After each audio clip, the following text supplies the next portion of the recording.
कल जब मैंने मार्केट को देखा तो पाई 0.4 तक जा पहुंचा था और ये मेरे लिए बड़ा सरप्राइजिंग था और मैं हैरान था कि यार मैं तो ये प्रेडिक्ट कर चुका हूँ कि पाई अब ऊपर जाने वाला है। एकदम से पाई नीचे कैसे आया है, मैं बहुत हैरान था। लेकिन साथ बाकी मार्केट को भी देखा, बिटकॉइन को भी देखा तो वो 1 लाख से नीचे आ चुका था और उसके साथ साथ इथेरियम की बात कर लें वो भी तकरीबन 2500 2400 से 2200 पे आ चुका था। बीएनबी की बात कर लें तो बीएनबी ने भी तकरीबन 650 से 618-17 तक आया हुआ था। मतलब सारे के सारे कॉइन नीचे थे। लेकिन खुशी इस बात की हुई कि ऐसे सिनेरियो में डॉक्टर निकोलस की एंट्री होती है।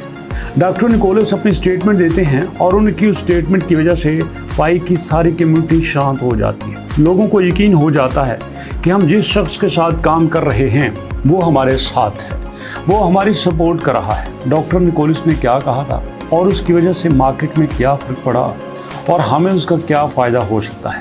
कुछ अच्छी न्यूज़ भी उन्होंने सुनाई। वो न्यूज़ क्या थी आपके साथ शेयर करूँगा। जानने के लिए आइए मेरे साथ वीडियो की तरफ।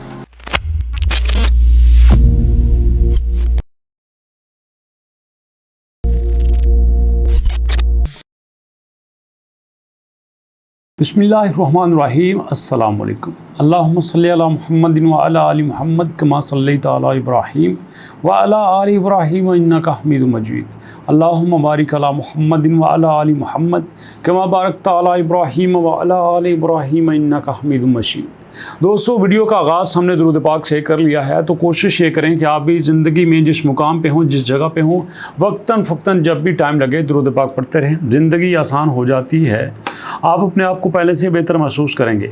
और बात करते हैं डॉक्टर निकोलस की एंट्री की और वजह क्या हुई कि डॉक्टर निकोलस को यहाँ पे एंट्री करना पड़ी। देखिएगा, कल की बात है कि आपके सामने पाई की जो मार्केट है वो काफ़ी ज़्यादा डाउन हो चुकी थी, काफ़ी ज़्यादा डाउन हुई थी और देख सकते हैं कि पिछले 7 दिनों में वो डाउन तरीन पोजीशन पे थी। इस वक्त जो मुझे मार्केट नज़र आ रही है 0.46 पे गई थी और इतना झटका सिर्फ पाई को नहीं लगा था, बिटकॉइन को भी इससे बड़ा झटका लगा था। जी हाँ, बिटकॉइन जो पिछले काफ़ी दिनों से 1 लाख से मुसलसल ऊपर नज़र आता है वो भी कल 99 को टच करके आया था। और उसके साथ अगर हम टॉप पे इथेरियम की बात कर लें ये भी 200 से 300 डॉलर नीचे गया था। बीएनबी को देखें तो ये भी जनाब अली तकरीबन 618-16 पे होके आया था। अभी जो है तकरीबन 650 के करीब है। सारे के सारे टॉप के जो कॉइन्स हैं उनको मार्केट ने बड़े तरीके से टच किया था। सारे के सारे मार्केट में बड़ी हलचल का शिकार हुए थे, लेकिन बाकी का तो पता नहीं है। मुझे खुशी इस बात की है कि डॉक्टर निकोलस ने सूरत हाल को महसूस किया कि यार यहाँ पे मुझे कम्युनिटी को बताना चाहिए। और आपको बता दूँ, ये बात मेरी याद रखिएगा, जब भी आपको लगे कि पाई कॉइन नीचे जा रहा है, नीचे जा रहा है और नीचे जा रहा है, तो आपको पैनिक होने की ज़रूरत नहीं है। आपको चाहिए कि वहाँ पे थोड़ा सा मजबूत होके और होल्ड करने की कोशिश करो और पकड़ने की कोशिश करो, क्योंकि डाउन पे जाके जितना ज़्यादा एसेट्स आपके पास होंगे उतना ही ज़्यादा आपको फ़ायदा होगा। अब देखो, अगर यहाँ पे हमारे पास 0.47 पे 0.46 पे पाई हमारे पास होता और अभी 0.53 पे है तो हमें कितना ज़्यादा फ़ायदा हो सकता था।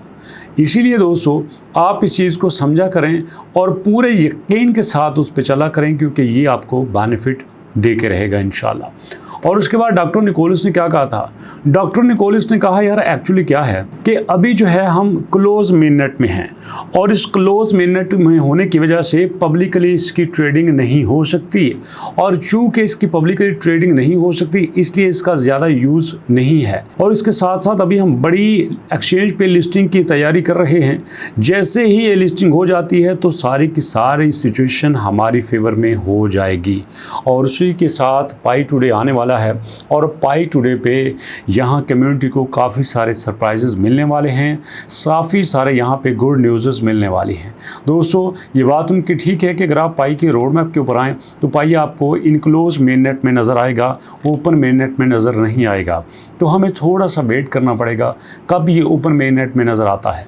बावजूद इसके कि काफ़ी सारे यूट्यूबर्स, काफ़ी सारे दोस्तों का ये मानना है कि पाई अपने ओपन मेननेट में है, जबकि ऑफिशियली ऐसा नहीं है।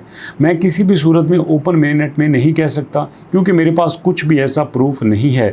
जब उनकी ऑफिशियल वेबसाइट ही इस बात को स्टेट नहीं कर रही, सेकंड नहीं कर रही, रिकमेंड नहीं कर रही, तो मैं कैसे कह सकता हूं कि पाई आपने ओपन मेननेट में है।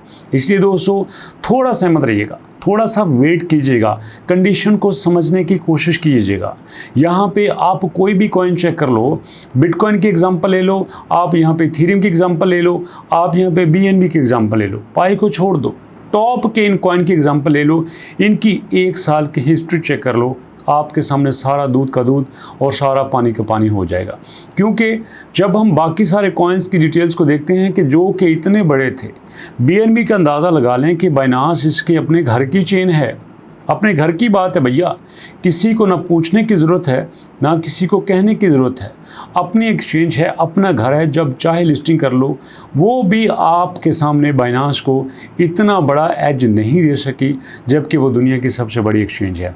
इसलिए पाई तो बेचारा फिर छोटा पाई है, दुनिया पाई के ख़िलाफ़ है। इवन के बाइबिट के फाउंडर ने कहा था कि मैं पाई को क्या जानता हूँ, मैं उसके साथ नहीं रहने वाला। ये देखिए, ये है बाइनांस का अपना कॉइन, स्टार्टिंग में 0.1 पे, जी हाँ 0.1 पे ये रहने वाला ये कॉइन आपके सामने मौजूदा किस लेवल पे है।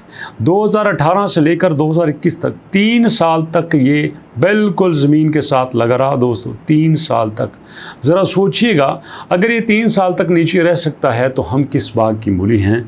हमारी तो दुनिया ही बहुत ख़िलाफ़ है, लेकिन कोई बात नहीं, हम कोशिश करेंगे कि जहाँ पे हम पाई पे काम कर रहे हैं वहाँ पे अपने लिए हम बड़े बड़े मौके देखें, सारे ऑप्शंस को सिलेक्ट करें और उन ऑप्शन में से जो बेटर ऑप्शंस हमारे लिए हैं उनके ऊपर हम काम करना शुरू कर दें। जैसे अभी हम पाई के ऊपर काम कर रहे हैं और यहीं पे हमारे पास दोस्तों एक बेस्ट ऑप्शन MBP कॉइन का भी है, जो मैं अक्सर आपसे कहता हूँ। काफ़ी सारे दोस्त मुझे कहते हैं कि यार आप जिस कॉइन को पकड़ते हो, जिस टॉपिक को पकड़ते हो, आप उसको पकड़ के ही बैठ जाते हो। तो मैं कहता हूँ यार देखो, मेरा असूल ये है कि जब एक बात करो, एक टॉपिक को पकड़ो, कम्युनिटी उसके साथ अटैच हो जाती है, उसके ऊपर ट्रस्ट करना शुरू कर देती है। आपकी रिसर्च, उनका ट्रस्ट सबके काम आता है। यहाँ पे आप ऑडियंस के साथ अपनी पूरी जिम्मेदारी शेयर करते हो और वहाँ पे ऑडियंस आपके साथ रह के अपने बेनिफिट्स देखती है, और इसमें कोई बड़ी बात नहीं है। ये विन विन कंडीशन है, सबको इसका फ़ायदा होना चाहिए। और ऐसे में मैं समझता हूँ कि सबसे ज़्यादा फ़ायदा पाई की कम्युनिटी को होना चाहिए, सबसे ज़्यादा फ़ायदा MBP कॉइन की कम्युनिटी को होना चाहिए। अगर आप यहाँ पे MBP कॉइन की वेबसाइट पे जाएं तो वहाँ पे आपको बड़ी सारी ऐसी चीज़ें नज़र आएंगी जो कि मार्केट में दूसरे कॉइन से प्रोमिनेंट हैं, जो मार्केट में दूसरों से बेहतर नज़र आती हैं, जो मार्केट में दूसरों से ज़्यादा बेटर परफॉर्मेंस देती हुई नज़र आती हैं। और हमें ये लगता है कि यार अगर ऐसी ही सिचुएशन हमारे सामने होती है, जो यहाँ पे कमिटमेंट्स की जा रही हैं, अगर वो कमिटमेंट्स मार्केट में पूरी हुई नज़र आती हैं, तो इनसे बेटर अपॉर्चुनिटी हमारे लिए हो ही नहीं सकती। एग्जाम्पल के तौर पर दोस्तों, इसका हम ब्लॉकचेन ही देख लेते हैं। इसके ब्लॉकचेन में जो फीचर्स हमें बताए गए हैं, जैसे hybrid consensus for maximum efficiency, यहाँ पे high performance scalability, security, privacy, centric infrastructure, ये सारी बातें मैं आपके सामने थोड़ी थोड़ी करके शेयर कर चुका हूँ। इवन के जो इसकी स्पीड है ट्रांजैक्शंस की और जो इसकी माइनर फीस है, ये यूज़र को सबसे ज़्यादा सपोर्ट करती है। आपको पता है कि अगर एक्सचेंज पे हम काम कर रहे हैं तो एक्सचेंज कौन सा यहाँ पे खिदमत खलक के लिए आई होती है, वो भी यहाँ पे फीस चार्ज करती है।